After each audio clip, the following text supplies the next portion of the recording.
Heyo, picture this. You have two friends. Shocker, I know. But one is a guy and one is a girl. You invite the girl over for a sleepover, and later that night the guy asks if he can come too because he doesn't have a place to sleep that night. You agree and they both come over, you fell asleep early, and you woke up with the girl telling you that the guy raped her last night. He's already gone in the morning, so you text him a bunch of questions, but he says that he doesn't know what you or the girl is talking about. But the girl is adamant about what happened. So therefore all you have is a claim and no defense.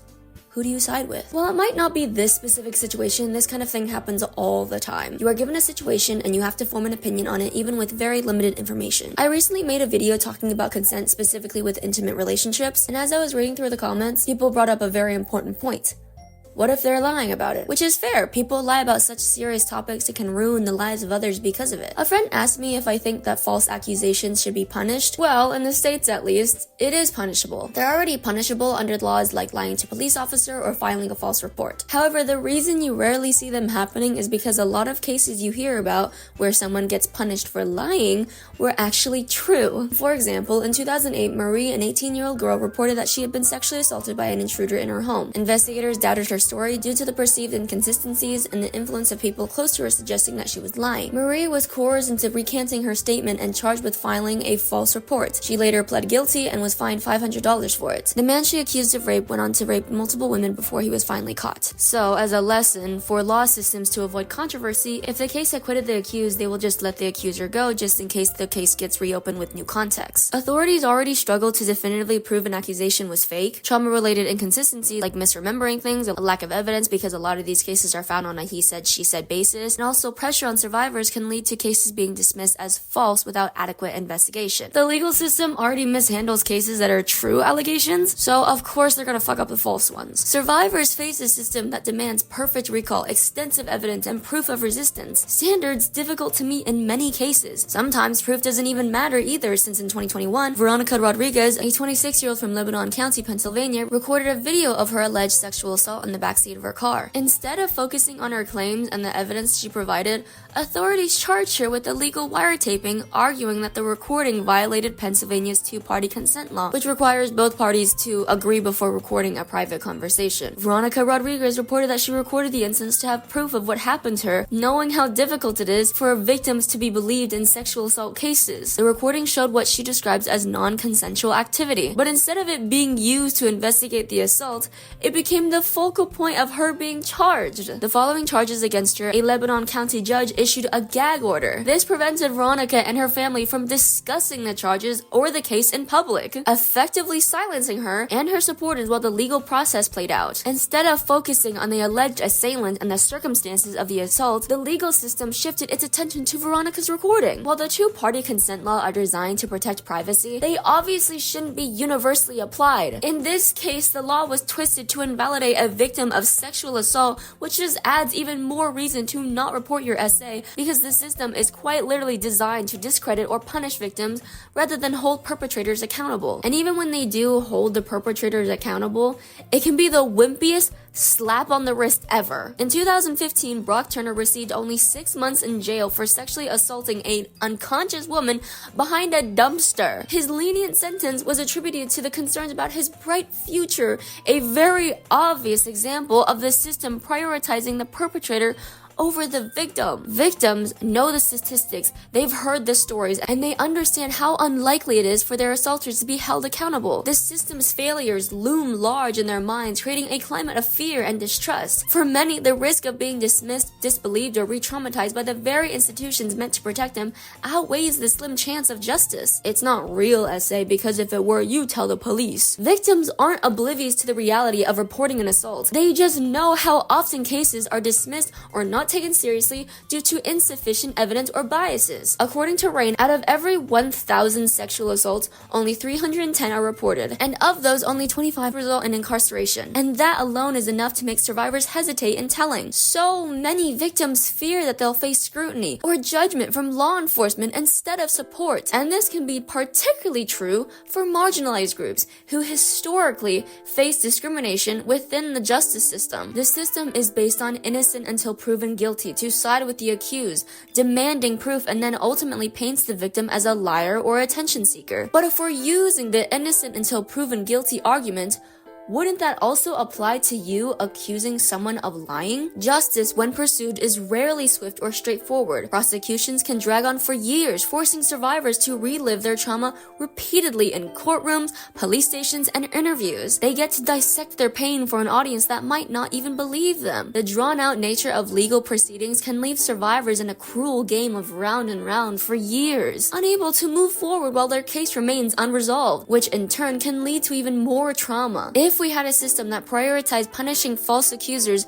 disproportionately also harms those who are already marginalized. Women of color, LGBTQ+ individuals, and people from lower income communities are far more likely to be disbelieved or penalized because of the stigma against them. Historically, black women have been dismissed or villainized when reporting assaults, with their credibility questioned more than their white counterparts. The same goes for indigenous women who experience sexual violence at disproportionately high rates, yet rarely see justice. Low-income individuals often lack the resources to navigate a lengthy legal battle, leaving them even more vulnerable to accusations of dishonesty because 1, they can't afford a proper lawyer, and 2, they're often accused of lying for money even in regular circumstances. LGBTQ+ survivors have to face their identities being used to undermine their credibility because it's not unconsensual because you like boys. The principle of innocent until proven guilty is a cornerstone of the American justice system. Or at least it's supposed to be. This general statement was supposed to protect its citizens so they don't get punished for something they didn't do. And this concept dates back to the signing of Magna Carta in 1215. So obviously we've had it for so long, we've perfected how to practice this phrase, right? Well, it's very obvious time and time again that this system, or at least the American justice system, knows that this phrase isn't applicable in every case, particularly those that involve people of color, specifically black men. One of the most famous and prominent examples of this in American history is the horrific story of Emmett Till.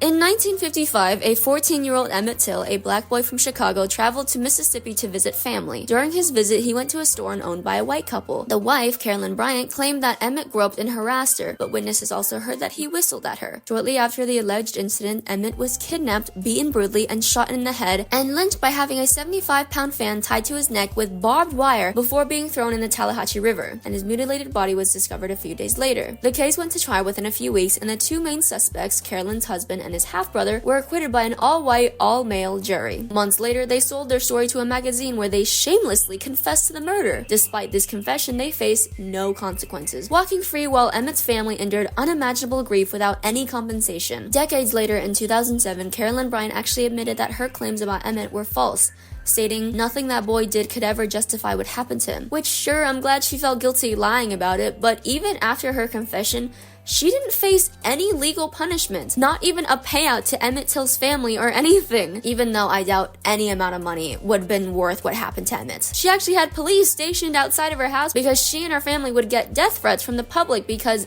obviously, her lie led to the brutal murder of a child, and yet justice was never served. Also, in Mississippi, there is actually a memorial sign predominantly dedicated to Emmett Till, and it was recently replaced with bulletproof glass because the old metal one had bullet holes in it because racist people used this sign as gun target practice. There's also a movie based on this event, but in the movie they had Emmett actually whistle at her. Personally, I don't like that detail, but whatever. I know why they did it because even if he did do it, he still didn't deserve to die over it. But like, wasn't the whole point of the story was that his crime was him walking into a store as a black boy in 1955, so the white people had to lie about it to make it seem like he was dangerous to justify their racism? A more recent example of the justice system's racism is the case of Ronnie Long. In 1978, Ronnie, a 21-year-old black man, was accusing of raping a prominent white woman in Concord, North Carolina. He was convicted by an all-white jury, handpicked by local law enforcement who deliberately excluded black jurors. Despite the lack of physical evidence linking Ronnie to the crime, the victim's questionable identification of him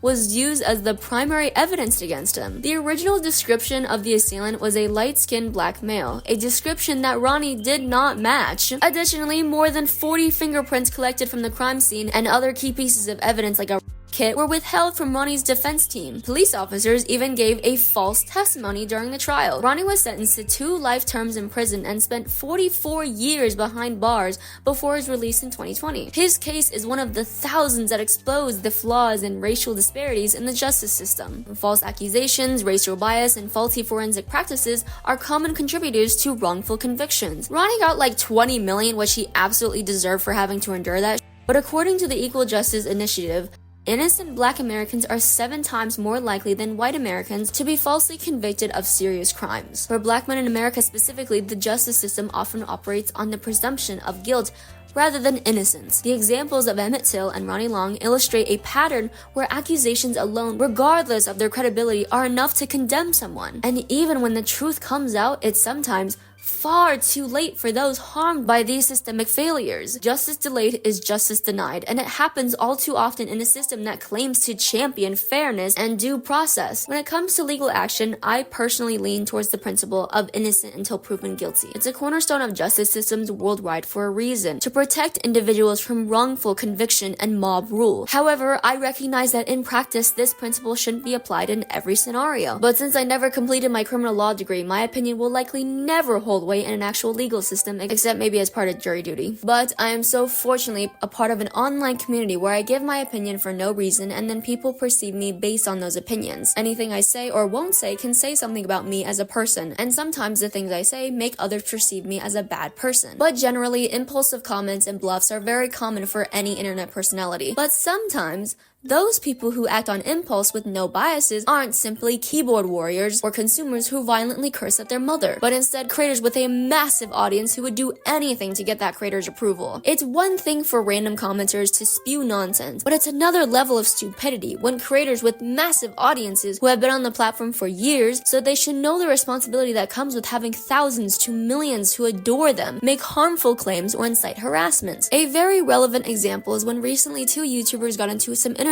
drama where one was accusing the second of harmful behavior, but this accusation was founded on an assumption that wasn't based in reality. If you manage to figure out who I'm talking about, please do not go to their page and harass either of them. The first YouTuber's content centers around bringing internet drama into light and then forming their own opinion based on the information they have. However, for this specific situation, the information that they had was the second YouTuber was being vague and wasn't addressing a situation that they were a part of, and then portrayed some vague behaviors in some videos. Despite the flimsy basis for these claims, both creators made response videos escalating the drama and polarizing their audience. Many viewers were mere spectators, silently watching and forming their own opinions in their own private lives. But a sizable number of people took the first creator's claims at face value and went to harass the second creator. Influential creators have an outsized impact on their audiences. When they make claims, even ones found on pure speculation, a portion of their audience will take it as undeniable truth and act based on how they feel, which is anger most of the time. These actions, often impulsive and hostile, don't stay confined online. They affect real people in real ways, much like the flawed assumptions made in the legal system. In the justice system, it leads to wrongful convictions and destroyed lives. Online, it results to harassment, damaged reputations, and in extreme cases, real-world harm. Whether in the court of law or the court of public opinion,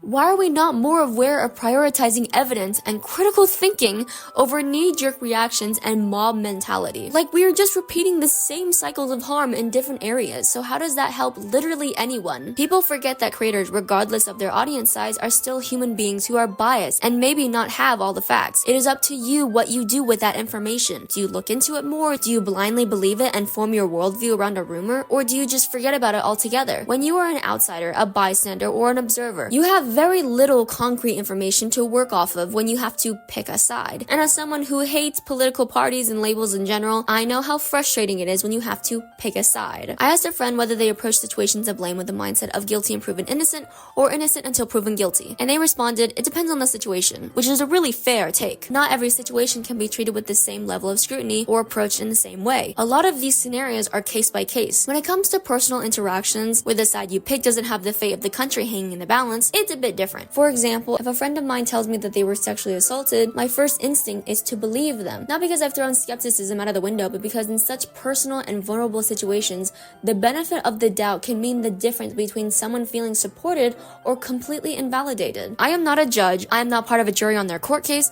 I am simply their friend. And as their friend, I prioritize comfort and validation over harassment of them or even the person who they claim assaulted them. It is so fucked up to me when the first reaction some people have is, you're probably lying. The response that you have when someone shares a traumatic experience with you shouldn't be, prove to me that you're the perfect victim so I know that you're not lying. I don't know, I think that might have been better as an inside thought. I understand that one of the biggest fears people have is being falsely accused. And I get it can absolutely ruin someone's life, especially if they have a platform or a public persona. In my consent video, I brought up 2 creators who faced accusations, and both situations sparked waves of public reaction. On one side, people rushed to defend the creators. On the other, people ran to harass them. And I don't think either of those reactions are helpful. Both groups believe that they were doing the right thing, but neither approach solves the problem. I believe that it's perfectly fine to bring an accusation to the creator's attention so they can address it and act accordingly. If you believe the accuser, your priority should be to support them, not seek revenge against the accused. Being civil to both parties doesn't have to mean that you're being neutral. It just means that you're approaching the situation with caution and care, recognizing the gravity of what's at stake for everyone involved. If the only evidence you have is one person's claim without any proof, that's not enough to justify harassing someone. For me, when an accusation surfaces, I don't do anything that could cause harm to anyone, even if the claim turns out to be false. If a creator gets accused, I don't go and harass them.